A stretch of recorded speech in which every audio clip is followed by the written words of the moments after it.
হ্যাঁ বল, তোর বন্ধু কেলু সম্পর্কে একটা রচনা বল। ঠিক আছে স্যার, বলছি। কেলু আমাদের খুব ভালো বন্ধু। আর আমরা ওকে ওর নাম ধরে ডাকলেও ওর মা তাকে মাঝে মাঝে গাধা বলতে শুনেছি। কারণ গাধার মতো পাপিও কুঁড়ে, গাধার সঙ্গে ওর অনেক মিল আছে। আর গাধা হলো দুটি চোখ, দুটি মুখ, চারটে পা, একটি লেজ, গন্ডারের মতো মুখ ও গায়ে লোমযুক্ত জম্ম কুঁড়ে প্রাণী। আর গাধা হালি ঘাস খায় আর গাধার মতো কুঁড়ে। আর গাধা গরুর মতো দেখতে, তাই গাধা হলো নির্জীব ও পাপী ও সজীব প্রাণী।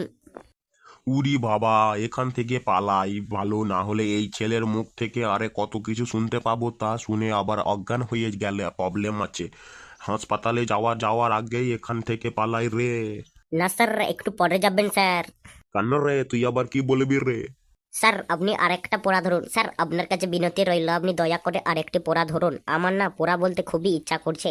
কারণ আমি ঘরেতে এখন স্যার মোবাইলটা ফেলে দিয়ে খুবই পড়াশোনা করি যত্ন সহকারে। তাই স্যার আপনি পালাবেন না, আমাকে একটি লাস্ট সুযোগ দিয়ে একটি পড়া ধরুন স্যার। পড়া ধরুন, আমি না হলে এই ক্লাস থেকে বের হইব না। পড়া ধরুন স্যার। না না না, তোকে আর পোড়া বলতে হবে না, আমি পালাই পালাই। স্যার স্যার একটা ধরুন, স্যার একটা ধরুন। উরে বাপ, আমি পালাই রে।